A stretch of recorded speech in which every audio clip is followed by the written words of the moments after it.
dun, dun. Aldo, we're live. How you Hello. doing? I'm great. How are you, Lewis?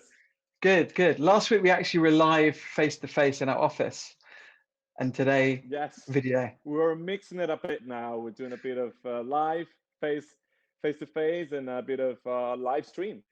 Yeah, it'd be cool. We've got our new podcast studio coming soon in September, which should be really fun. So we can do some nice Very podcasts excited. from that. So it'd be fun. So we've talked a lot about personal finance, and a lot of people have been asking us, both employees, entrepreneurs and stuff, about what's going on, whether it be the furlough, tax, all of those things. So Yes. Gemma Godfrey, who we know very well from a bunch of places, who's a fintech Yes. entrepreneur. She's the founder of Maleh, and she has kindly agreed to come and teach us about all of this cool stuff. So let's join her. Gemma, how you doing? Very excited. Great, lovely to be on the show. Thanks for having me. Pleasure. Hi, What's been Gemma. going on? Great to have you. Yeah, well, I mean, it's a busy time at the moment, but yeah, living through a pandemic. So have you've been working from home the whole time? Yeah, I mean, I do quite a few different things. So, I mean, the main focus of what I do is advising businesses, like high growth businesses. So I'm very fortunate that luckily I can do a lot of what I do remotely. I mean, even doing TV and radio, and I've had my kids run in the background of a couple of them, but it's enough to save. But yeah, so I haven't been doing a few things. I mean, I exited my last company a couple of years ago, and now I've launched another one for the Times called Times Money Mentor. I'm the executive editor there, and so I'm shooting things for them. And then I'm advising the government on how to improve the financial well-being of the population. Again, doing that over Zoom, which is interesting. And then I've just taken on a couple of, I'm coaching a CEO, and I'm about to announce, a couple of non-exec roles as well, just to help really high growth businesses achieve their goals. And I mean, I'm building that up a bit more, and also raising 2 kids. So it's great. Amazing. Wow. Amazing. So how are you finding it? Really You've just sold your business, what, a year ago or so?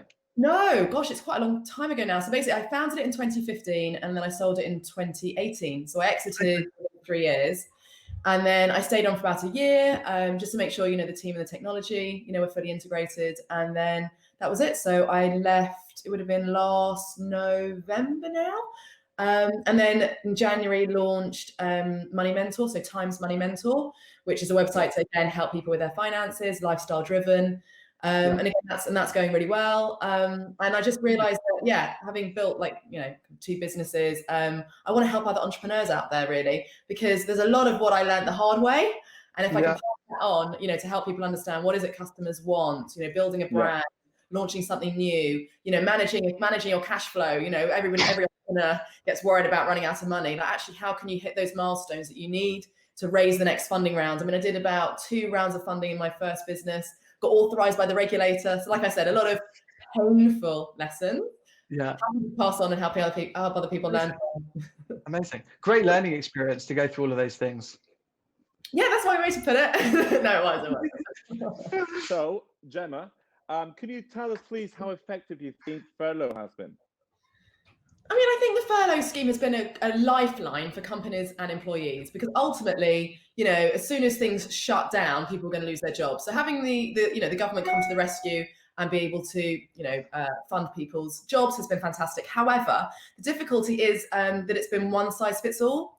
And you've got people and this is really important to talk about, but people that were recently self-employed, or people that set themselves up as a business. So let's say they didn't take profits and actually they just reinvested in their business. And instead of paying themselves a salary, they took dividends. There are all these different ways that people try actually to really grow a business, and they were missed out of the scheme completely. And I think that has been a massive shame. And then we've also heard, obviously, you've got hospitality.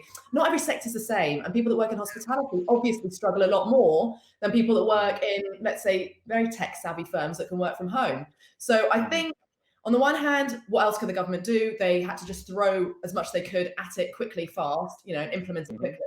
That's fine. But yeah, I just think there obviously has been shortcomings. There have been people that have missed out and haven't been as supported as they need to be. Yeah. And do you think it will be extended further than October, or that's no?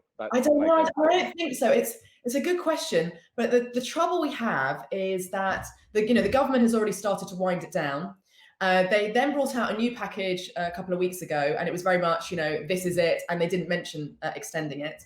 And during that time, what you've seen, are you ready for this, is that our economy, so the value of what we produce, has decreased in value by a quarter, okay? And that's the same amount by which it grew over the last 8 years, okay? So, we're in a position where the economy's not growing, obviously, it's clearly shrinking. You've had, the last package was £30 billion on its own. So you've had an unbelievable amount of money that's been thrown at this. And the questions now people are asking is, how are you going to fund it? So it definitely makes it harder for the government to be able to continue to extend. Yeah. Why on earth didn't let people who were furloughed work during this time? Because you had, like in the Netherlands, for example, they had a furlough scheme. Yeah. And even in Germany, which the original country that started furlough back in the financial crisis, they're able to work, right? And to get the economy going, you need to get out of your house, sell, make stuff, provide services, contribute. Yeah. What was the thinking behind that?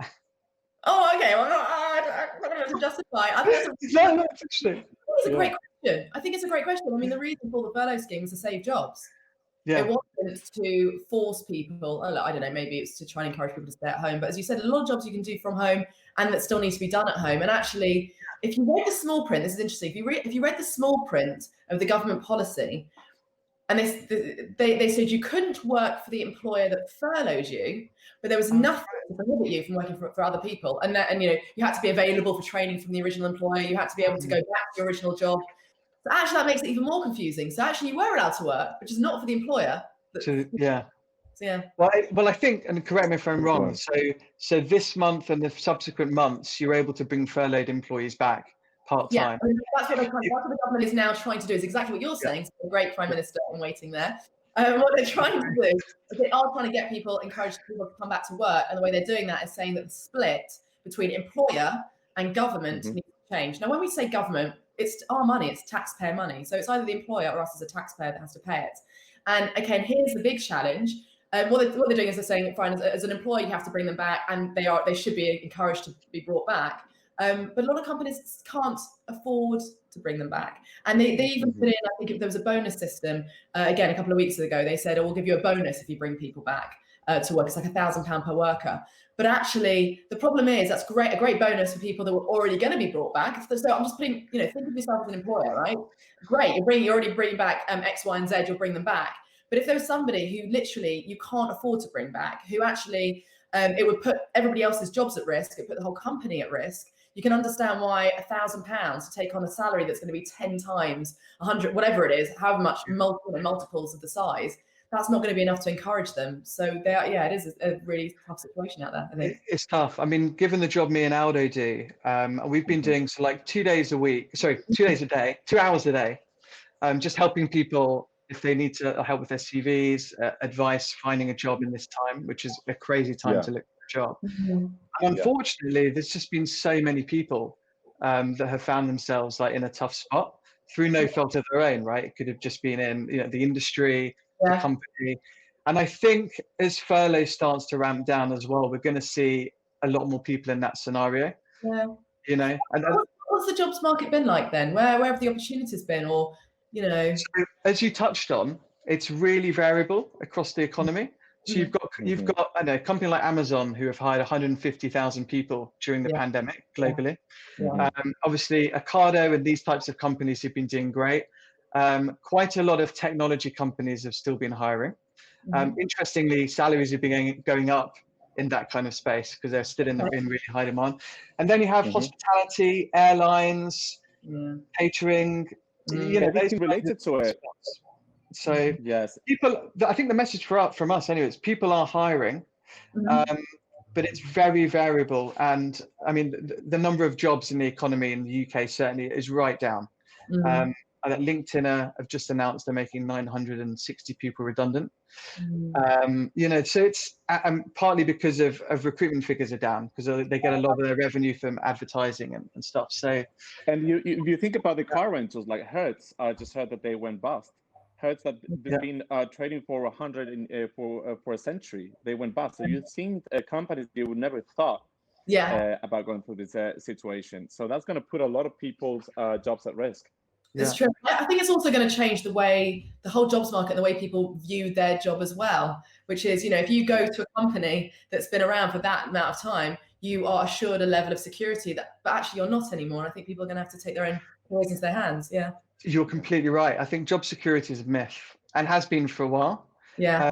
And also to your point, so, a lot of people think job security equals financial security. Yeah. But I'm not so sure it does. No, it doesn't. I mean, I would hope this would encourage the next generation of entrepreneurs, that you do have to take it on. Because I just remember back to me when I left, I was in a corporate job for years and years, and I loved the security. I loved having a regular salary. I believe that was the safe and the sensible option. Who wants to become a startup entrepreneur? That's very yeah. And actually the thing that was I loved the job and everything like that, but it was really the fear of jumping out on my own. But I made the leap because I realized that I'd become more employable, not less, because by learning these skills and ultimately, exploiting an opportunity out there that I thought, would be able to help people. But I do think going through this, when people's jobs aren't certain, actually that won't come into account anymore. It'll actually be, what do you really want to do with your career? Could you build your own business and kind of take a bit more control, because you probably won't be in a job for as long as you would like to think, maybe. True. The hardest thing's actually doing it, like jumping off the cliff. Yeah. Thanks for your salary. I'm choosing it. Once you do it, then you're just good to go. Good to fly high. Well, I think in the UK, like it's people view it as quite risky, and people in the UK tend to be quite risk averse. When I did it, I called my American family, and they were like, "What's the worst that can happen?" Wow. No. I was like, get another job. Wow. Yeah, that's not very. Yeah, that's the opposite. My father was his background was in accountancy, so it's very much, okay, how are you gonna make a living? Okay, and it's very much like it's very good. It's interesting. So just back onto Rishi, our wonderful Chancellor. What has he announced recently? So we mentioned the bonus for keeping staff. Yeah. I think there were some quite other interesting measures that he's proposing.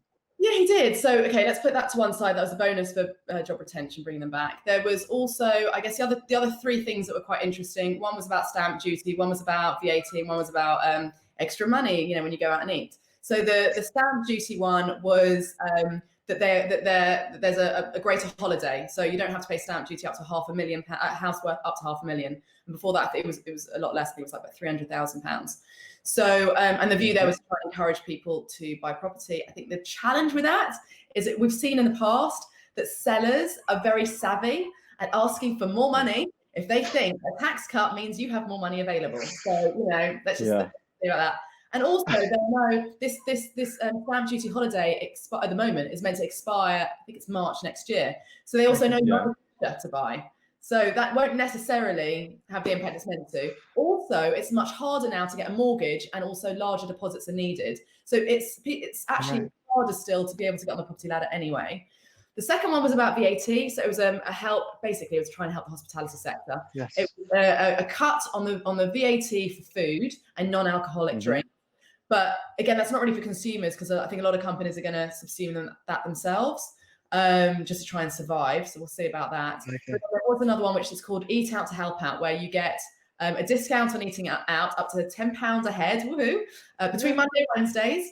But what that might do is it might just shift people eating out on weekends to Monday to Wednesday, because what's the difference? It's summer and we're all working from home. And well, people are worried about their jobs, and they're worried about their jobs, their income. That doesn't really solve the problem. They still might not be eating out as much. So that's why I think the Chancellor's, it's interesting, coming back to your original question about, would furlough be extended and stuff like that. I think the Chancellor was under a lot of pressure to announce more to help the hospitality sector. So he did come out with measures, but the interesting thing is a lot of them are quite gimmicky, and it's, questionable about what impact it'll have on the economy long term. Yeah, be interesting. And especially on the property market, do you think we'll have eventually a positive impact? I mean, the stamp duty holiday, or is going to be a mix? I just think it's going to be really hard, because you've got, so the good thing is you're going to encourage people to try and go out and bump up the market right now, because you've got this holiday only until March. I just think people are clever. Sellers and buyers are both are going to be as savvy as they usually are. And then when it comes to buying a home, I get asked this the whole time: is it a good time to buy a property? But it's a difference between, is it a good time to buy a property or is it a good time to buy a home? And if you're talking about buying a home is where you raise a family. It's an emotional attachment. Quite often, it's so hard to make money out of property. You know, when you take into account all the costs, all the moving costs, all the agency fees and everything like that usually the goal is to hold property for a long time. And if you're going to hold property for a long time anyway, getting it 10 grand cheaper now, probably over the long time, you know, kind of even out. So, what's the difference between a property and a home? Is it just the emotional thing of like hang your hat? And... I just think it's very different. If someone's coming along saying, you know, okay, use an analogy of a coat, right? Okay, bear with me. A winter coat. Okay, because is buying property right now a good investment? And what I'm asking them is, are you talking about it like you are opening up a lemonade stand? So you're talking about building a business whereby the cost of the lemon and the sugar is, you know, it's cheaper than actually the lemonade you sell. So you are going to make a profit, right? That's what you mean by, is it a good investment? Or are you talking about it, which when people talk about their home, they're usually talking about like a warm winter coat. Are you saying a warm winter coat is a really good investment? Why? Because you're going to really enjoy it. You're going to have it for years. It's going to be better value than the alternative, which is buying loads of cheaper coats, or the alternative of renting. You see, it's just two different things. What you're not always saying about a winter coat is, I'm going to buy it now, and in 5 years' time, I'm going to sell it for more money than I bought it. You know, that's kind of what I'm talking about a little bit. It's also your main home is often, I see it as a liability. It's costing you money every month. Okay, yeah, there you go. Yeah. Whereas my investment property, it's paying me money every month, and I quite like earning money rather than spending money. Yeah. So it's quite an interesting one. It's such an emotional acquisition. Like for most people, it's the biggest purchase they're ever going to make ever. Yeah. And they have to live with it every day, looking at the walls. So every day. You feel like you want to get a good deal when you're buying it, and which is very different from buying something because you think you're going to be making a lot more money out of it. Yeah. Has the property? I've been reading online. Like some say the property market's been going up in London, going down. What's the scenario? So what we're hearing anecdotally is and think about it. It's also with the pandemic. It's also with coronavirus, right? Think about the number of people, who 6 months ago thought they were very clever and they've got this amazing, tiny little flat in central London near the restaurants, near the clubs, near their office. Okay, and they're sitting there going, they've got no open space. They want to kill their partner because they're living in the same, they've got one room, and that's what the thing is. You are seeing a boost in demand for properties outside of London, and there's a massive for things like open space and gardens and because if you've got an extra room that you can turn into your own office, you don't have to, you can work from home during lockdown. So that's I think going quite well. But the market for tiny little spots. And is there any are there any incentives to buy to get a mortgage for property abroad? It could be within Europe, could be in Spain, or it could be in Italy. But is there an incentive for that? I mean, not that I've heard of. I mean, that would be good. Not that I've heard of, and I think also because the government. I mean, all the measures we've heard of has been very much focused on trying to keep people here and trying to encourage people not to travel and things like that. So, I mean, I haven't heard of anything yet. The coolest thing I've heard is Barbados are giving a year-long visa. Yes. To anyone who wants to come. How cool is that? I read that too. Yeah. Oh, brilliant. So basically, wouldn't be a bad idea. Barbados is saying, come there, do that for you. Yeah. I'm super keen to do that. My wife wasn't so keen, but I'm so up for it. It'd be great. This is the interesting thing though. Is like you asked about jobs and stuff. Like as the gig economy grows and people are choosing multiple portfolio roles, such as you, right? Like you had your like kind of big asset management, wealth management role. You set up your businesses, you've sold them, and now your kind of your third career is a portfolio career, and you can kind of do that from anywhere. And it's interesting. Like a lot of people are moving that way. Yeah, well, I think if you look at what people are valuing, people value their time. And I especially think, and I definitely reassessed quite a lot during lockdown. But what's really important in life? Actually, not doing a massive commute. It used to be glamorous. I'm jumping on a plane here, there, and everywhere. And now it's like, actually, I get extra time to spend with my family, to run around the park with them, and do things like that. So I think that's what motivates it. But I guess if we stay in the UK much longer, taxes are going to go up, right? I know. Yeah. I mean, this is a multi-billion-pound question, which is, I mean, we've just, we've hit again the fact that we are borrowing more money than we're actually creating as an economy. And we've obviously had a massive amount of stimulus packages to try and support jobs. How is it going to be funded? Now, again, just in case anybody missed it, but Boris Johnson was very quick, not that this means anything, he was very quick to say that there wouldn't be like a stealth tax. There wouldn't be like a tax to tax the wealthy, because that's always the knee-jerk reaction, which is, well, if we need to tax, let's tax the wealthiest, without realizing that they might leave, they might, you want to keep their money in the country to be able to at least earn taxes from. So but the big question is, what are they going to be able to do? Because at the same time, if you talk about cutting spending, the economy is not strong enough for that, especially when, if you look at the growth areas, we talked a little bit about which areas of the economy are struggling. Healthcare is a very big growth area, which is going to be under more strain. Yes, they're going to be hiring more people there, but it's going to be under more strain. So when the government talks about how they're going to be able to fund all these packages, they're not going to be able to say they're going to cut funding to the NHS, of course. So yeah, things like taxes. I think there's rumours about them bringing capital gains tax in line with income tax, because obviously income tax is a lot, 40-45% depending on how much you earn. Capital gains can be up to 20%, and they're talking about actually just equating it. It'd be a simpler system.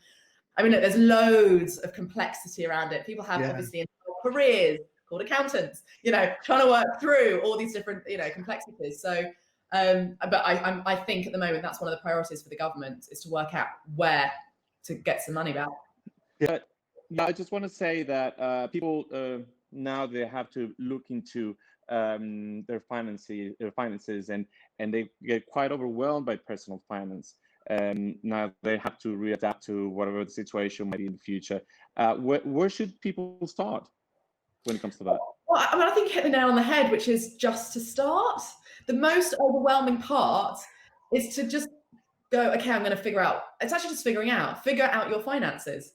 Everybody thinks, this is why people are so overwhelmed. They think, if I'm going to start figuring out my finances, I need to jump 20 steps ahead, and I need to have this, this, and this, and this different accounts. And what about an ISA? What about this? And actually, they don't just start at the very, very beginning. What are your outgoings? What money's coming in? And what's your personality? People always miss out on that. Like, what works for you? And okay, I want you to think of your financial fitness like your health fitness, right? Okay, Aldo, so you know this one, right? Not everybody, some people want to dance salsa. Some people want to do weight training. Some people, it's about, they need a salsa. Yeah, exactly. And the people that are most successful fitness-wise are the ones that recognize their own personality and what they need. They need to be shouted at, or they don't want to be shouted at.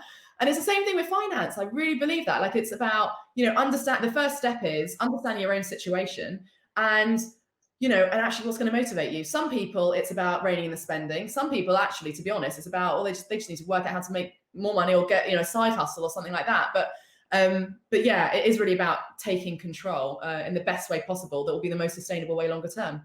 Yeah, a lot of people have said you should have enough money to cover yourself for 3 months. Yeah. Is that the general advice? Again, the funny thing is talking about that now. I think that's so interesting, because the view was you need 3 months worth of expenses. So if your boiler breaks, you need to have that money just readily available. Because the last thing you want to do if you have investments is to start trying to cash things out, or struggle. So you need to have some money that's sitting there. But if you think about what we've just gone through, what month are we in now of lockdown? 4.5. Exactly. Actually, to be honest, but look, I say that, but what I'm also cognizant of, I just really have to be aware of, is most people in the population don't have anything. So even just saying 3 months actually is quite hard for a lot of people. So again, just coming back to just get started, just start to squirrel some money away and try and start to build it, ideally towards 3 or more if you can. And do the right thing. Because it's all about your mental health. You just need to sleep well at night. That's what money is. I mean, well, I believe, but money is just you sleep well at night. You have security, you have freedom. You have a bit of a buffer. Yeah. So when people talk about financial goals, is that the goal? Just to not feel too stressed, have a buffer. I mean, financial goals. Yes, I love it. It's the jargon. It's part of the jargon, and I hate jargon. So thank you. Yeah, it's financial goals. It means different things to different people. So there are some people. There are some people, and there's a lot of work, a lot of research that's gone into different behaviors. There are people that are, confident spenders, the scared spenders, confident savers, scared spenders. It's all about, are you confident? Are you not? Do you want to spend money, save money? And So for a lot of people, it's just, they just want peace of mind. For other people, it's about, I want what's best for my kids. It's all about my kids. Other people, it's about, I want the ability to spend my money how I want to. I want that. That's what financial freedom means to them. Or they want to maintain the same lifestyle so they can stop working. Or they want to choose the work. For them, their goal is they want to choose the work that makes them happy, because that gives them freedom. They can choose the work, you know, that they're not wedded just to earn money just for the sake of it. So, or it's about a specific goal. You know, I want to buy a house, or I want to, you know, go back to university, or I want to set up my own business. Sorry, I'm putting a lot at you, but it's true. And that's what I mean. I think it can be hard and overwhelming when someone is told to do something with the assumption they're like everybody else, when people are different. So and you know, and Gemma, when you were talking about this, the first step you can take to achieve your financial goals, what are them in particular? Starting your own business? So what are the main steps to start up your business? When it comes to to achieving your financial goals, in particular starting your own business, what would you suggest? No, perfect. I mean, so the goal, so it's brilliant. I love that, because I mean, the first step is to try and work out, you know, what type of business you want to create, to be able to, as you said, start to save some money so that you're able to have the financial freedom of it.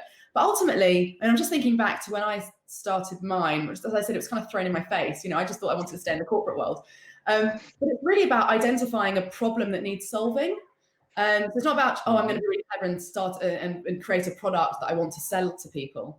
But it's actually about, you know, taking those first steps to work out, you know, what actually out there, what problem is out there that people need solving, test the market, try and grow, you know, a good team. But ultimately, you know, the first steps are, you know, what is that idea? What is it you actually want to do, and build a business case around it? Had you always wanted to do your own business? No. So you really like you're like managing other people's money, doing well. Did you always want to step out, or how did it come about? No, literally no. And it's funny because I speak to a lot of people now, and they're like, yeah, you're an entrepreneur. Clearly, you've got that personality. I was like, well, no one told me that for years. So no, what happened was, so I was very, very happy in the corporate world, managing other people's money. But what happened was, and I think this is often the case, when people suddenly have that light bulb moment. So I was managing other people's money, but I was on TV. So I was, you know, helping managing, wealthy people's money. But I was going on normal TV. So I realized there was a gap. I used to do a lot of CNBC and Bloomberg, but I realized the people that really needed help were everyday people that were just watching, you know, ITV. You know, because on CNBC you're talking to people that already know what to do with their money. So on ITV and BBC, BBC Breakfast, Good Morning Britain, and I was going on to really help people. And what I realized was I was going on and giving them this advice or guidance, whatever you'd call it. But there's nowhere for them to go. And there was a lot of research out by big banks, again, saying that, you know, there's this advice gap. People can't get financial advice, and really technology is going to try and step in. And so I was very happy with my job. But I just thought, well, I was looking around. Is there anybody else doing it? Can I join anybody else? You know, I could just see that there was a better way of doing it. And I think one of the things I was passionate about was I wanted to do it in a way where there was no jargon, where it was really, and it wasn't about telling people to invest and doing it for them. It was helping people understand and do it themselves. And there was none of this teaching, there was none of this guidance out there. So I just thought, well, I'm going to go and do it. And also my goal also, and this is very important, actually, thank you, because this comes back to the question that you're really asking. The most important thing was that when I started was I worked out what I wanted to achieve, which again made it less intimidating. And what I didn't want to do is I wasn't a lifelong entrepreneur. I didn't want to start a business that I wanted to grow for the next 10, 20 years, become a unicorn, IPO. What I thought, right, there's a gap in the market. I'm scared. Like, honestly, it was really scary. But I thought, look, there's a gap. Either it's about going and getting loads of customers, which again, it's very scary and it costs loads of money on advertising and it's a bit of a game. Or why don't I go out and build the best technology possible? And if I build the best technology possible, because all the banks that I was speaking to, they couldn't do that because, you know, it just takes ages, bureaucracy. They've got everything there, but it just takes too long. And I can start with a blank sheet of paper. And I realized if I could build that technology, then I can always partner, or as I was bought, but either partner or be bought by a big firm. So it's kind of like a 3 to 5 year plan of just focus. And actually that's much less intimidating. So I knew, let's jump, build great technology. And then somebody will buy it, we'll partner, and and that's what happens. So amazing. And very interesting. Yeah. So you're stepping out of a well-paid job into an entrepreneur, right? Where you could be working longer, harder, and for less money than you were doing before, unless it works. Yeah. Had you sat down and like budgeted, like how much I need to pay my mortgage, how much do my kids cost? Like, did you go through that process? You know what? Do as I say, don't do as I do.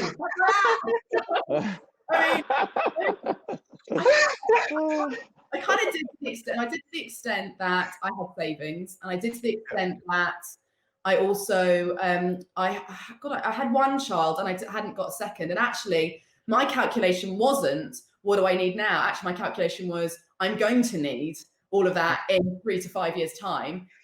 If I don't do it now, I never will. So it was kind of like a reverse calculation, because I just thought I've got this period of time when I had. I mean, Dexter was he was 2. So I had a 2-year-old. You have a 2-year-old. Actually, it was all much more manageable. But yes, because I remember I did a round of funding, which I then closed while being pregnant, and by the way, I had a business while getting divorced. Wow, so yes, well done. Always came into it. Wow. Yeah. Wow. It's crazy. Would you do anything differently when you started than like now, knowing what you know now? Well, I guess my answer. Okay. Well, there's two answers to that. One is I'm glad everything worked out the way it did, because I learned so much. So I am grateful, and I genuinely am grateful for every single opportunity that I had, even the ones that were most challenging. Because the ones which were most challenging, like, oh my God, are we going to run out of money? Or, when a certain deal didn't work out, and then another deal did. I learned a lot. So I wouldn't actually change that, because I think if I would have coasted along, I wouldn't have learned anything. However, obviously I did learn things going through it that actually, were I to do it again, I would do differently. And therefore, it's lessons I can pass on to other people. So there are a lot of things that took me, let's say, and when you're an entrepreneur, every day matters. And there are certain things that I spent 3 months on. Again, in a big corporate world, doesn't sound a lot, but 3 months as an entrepreneur is a long time. And actually now, that's actually fun enough what I'm trying to do with these companies I'm advising, which is give them those little nuggets. So it just saves them the time, and it saves them going down these rabbit holes just by asking the right questions to make sure that they're always coming back to, okay, what do you actually need to do for the business? What do you need to validate it? What's the next milestone? How do you make sure you've got all of that? Also, and my goal is for every company is to be in the strongest position possible, that they have multiple options. Like, as I said, like even when I was, going to build this business, it was, okay, but who are the partners going to be? And can I build the technology in the right way so it's pluggable for multiple exits or multiple partners? Which is the way we built it. And if you can build that from the beginning, I think you're in a good situation. So definitely. And I was wondering, I've always tried to budget and try to make the savings here and there, but my attention, and I realized I'm going to start worrying about the savings and going to focus more in trying to make more money. And just my attention has to be driven towards that in terms of how much am I going to be able to save this month. But do you think it's really worth saving small amounts, even like to head start? Or so the question is that, like, if you can only afford to save a small amount, is it really worth it? Yes. Okay, no, I'll answer really. Or just spend and have fun. You only live once. Yeah. No, let me explain why. The reason is, not only do I think it's important to save, but I also, here's a trick, but I also think it's important to save into a separate account. The reason is this. Yeah. And this is human nature. And if you don't do this, you're bloody lucky, because this is just human nature. But it's like, if you have a handbag, you end up filling it. If you have a cupboard, you end up filling it. If you have money sitting in your bank account, you're very likely to end up spending it. So the reason why it is so important isn't because it just protects you from, let's say, from spending that you don't actually, not only do you not necessarily need, but probably you might regret.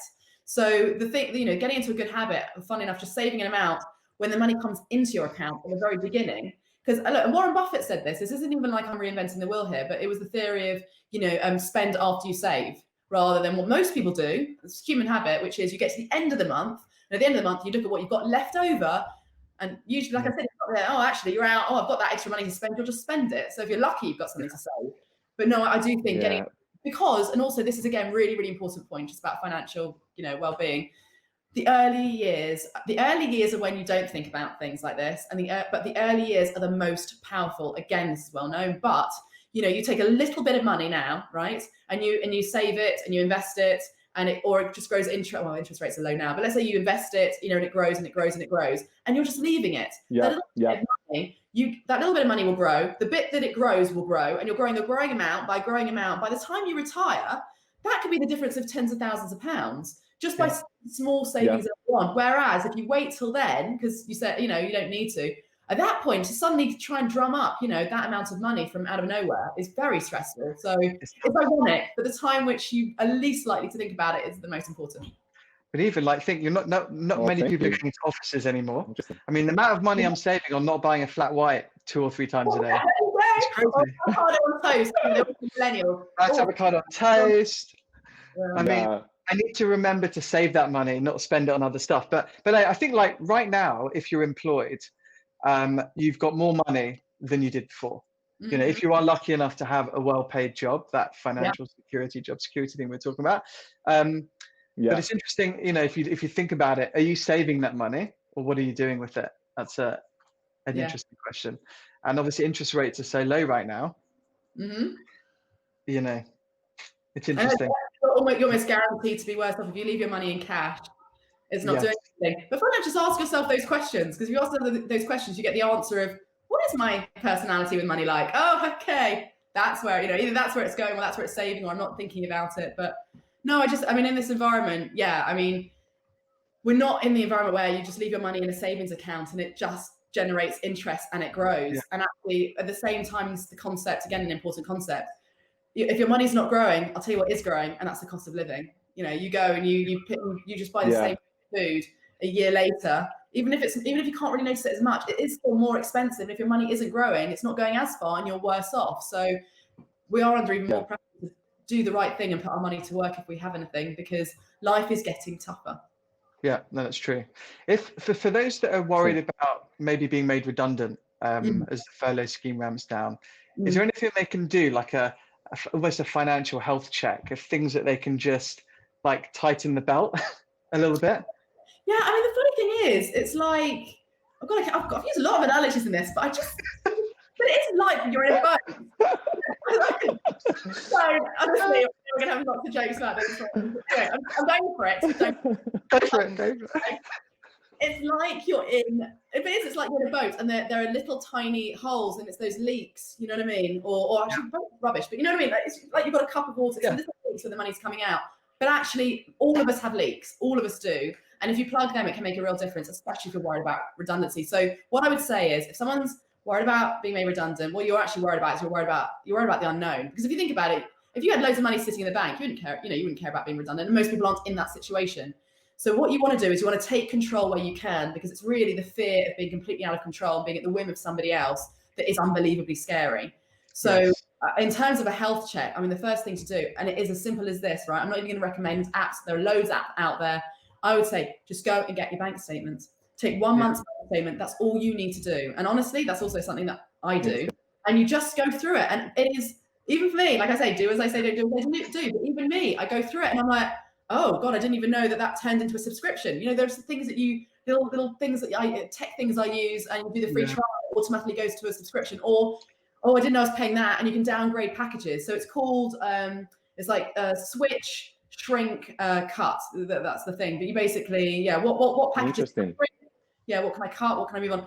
But if you just do that, I think at the end of it, you'll just feel a bit better, because you'll know you've saved a little bit of money. You're in a bit of a better situation. If you can then just take that money every month, squirrel it away, you're just building that ability that if it does take you a month to find a new job, 2 months, 3 months, that's what you're budgeting for, really. Yeah. There's also quite a lot of deals to be had at the moment.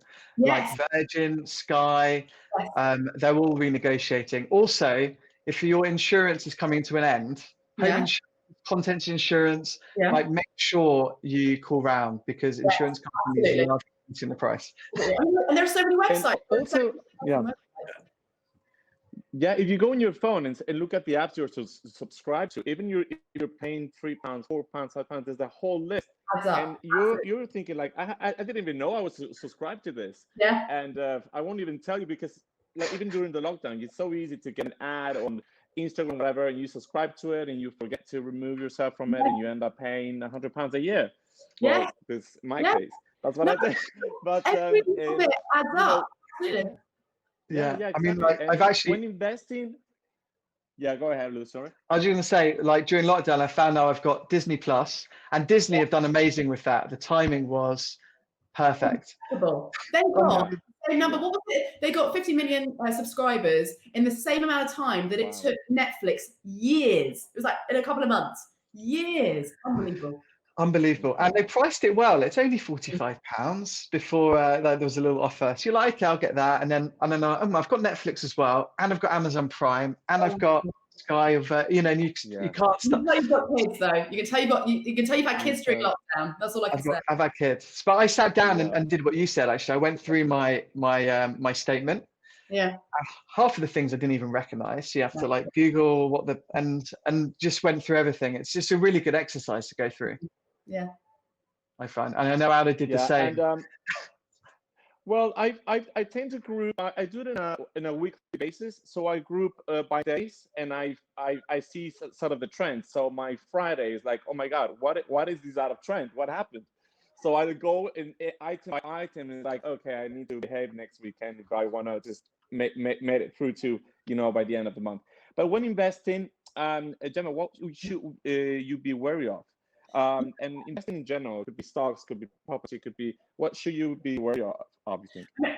I think that's great, because I obviously, having been in investments for years and years, I just think investments get such a bad rap because it's so, and I think it's the industry's problem. We use so much jargon and acronyms. It's just, you know, it's complete. So I think that, the most important thing to be wary of is never invest in something you don't understand, okay? But also that it doesn't have to be as complicated as the person who's trying to sell it to you is making out. You know, there are ways out there to do things in a really simple way. So I think tip number one would be to dip your toe in the water. Now, like, as I said, it's really important to caveat it. I know this is obvious, but when investing, you could lose money. That's the whole point. So the things to focus on are, you know, can you, do you understand what you're investing actually in? Can you do it in a really, really simple way? Can you do it in a really small way? So you're just testing the water with an amount that you can afford to lose. So that you just go in just really comfortable, just so you can understand how the markets work. You know, spread your money. That's obviously a good tip. So you're not just investing on the shares of one company. Actually, you can do, there are things you can do where you invest in something that tracks an entire, like the shares of all the biggest companies of a country or the world. You know, that's really good.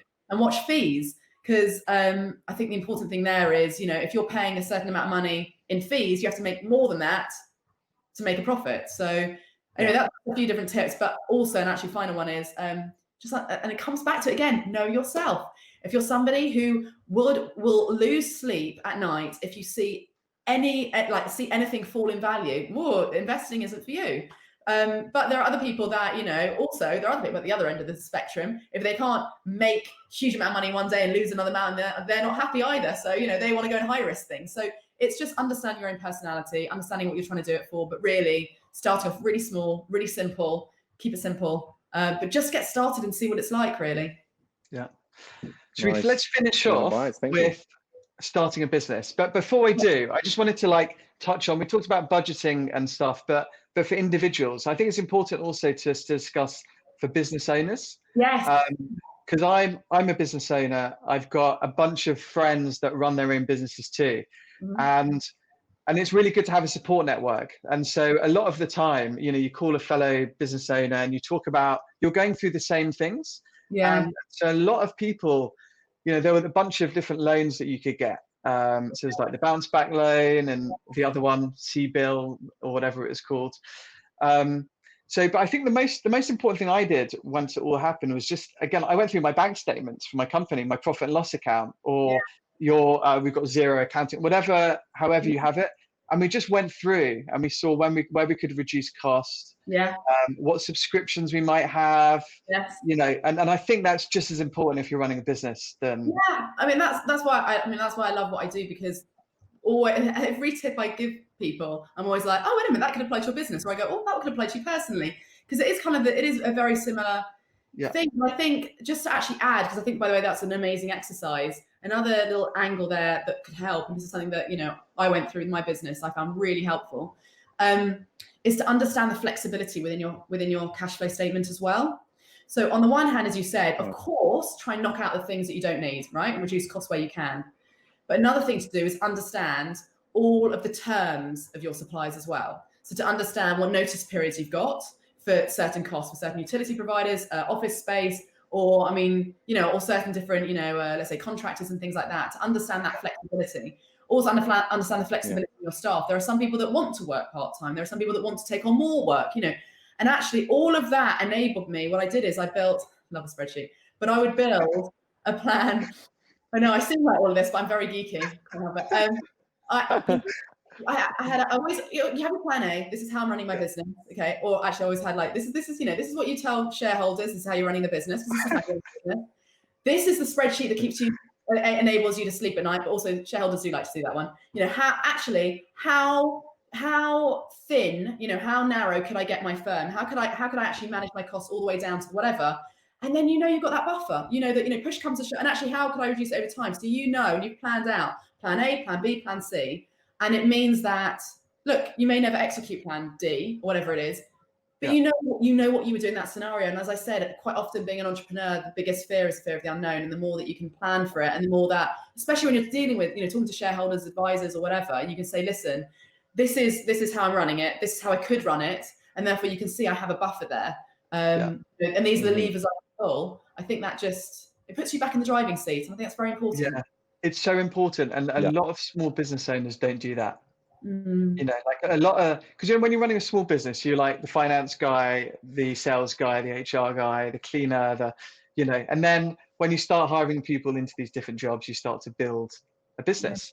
But those finance things are missed often.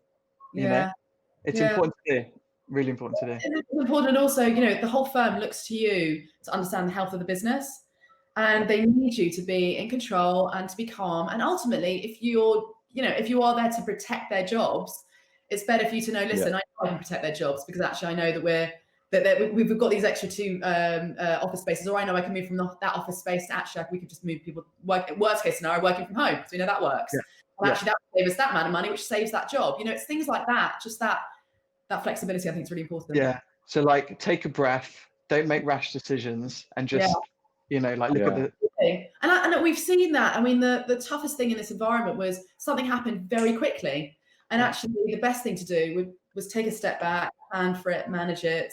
And, a lot of companies, you said, are exploiting opportunities. And I think the flip side is, it's got to get cliche, but in every crisis, there are also opportunities.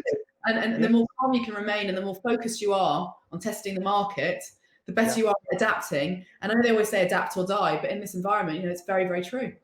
It's very true. And so if you're thinking about starting a business now, I mean, personally, I started in 2010, so like midst of the financial crisis. And if you've done your analysis and all of those things, it's such a great time to start, personally.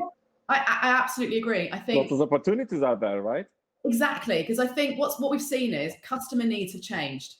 Okay. And all the companies that are already out there that have been in existence for how many years are doing things a certain way, which may be mismatched to actually what customers are looking for. So I think there's a huge opportunity to satisfy new needs. And like as I said, in every crisis, it's like there are more problems to solve. There are. So I think the more that people can do things digitally, the better. So to help people live, work, shop remotely. Also, the more that you can build a team that is resilient enough to work remotely as well, the better your competitive advantage is as well. You've also got things like supply chain management, which is really important at the moment because people need to source things either locally or with that minimize their risk of travel disruption. So there's opportunities there. And ultimately, and then you've got, again, what I always say, but I think has been magnified during this coronavirus crisis, which is solve a problem rather than sell a product, test the market, test to find out what you need.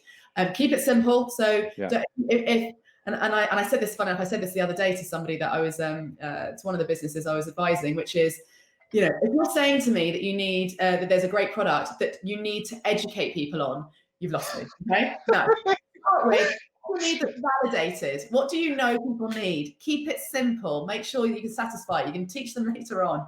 So smart people, that's another one. And leave your ego at the door. Pivot. I pivoted I actually both pivoting to times, and it's not Ross and Friends, pivot with the couch. It's your business. You know, something isn't working. I don't know how smart you think you are. Change, adapt. And actually, if you do that, you are in an unbelievably strong position. What a great place to end. Thanks so much. Thank you. It's been fantastic. Pleasure. Thank you so much.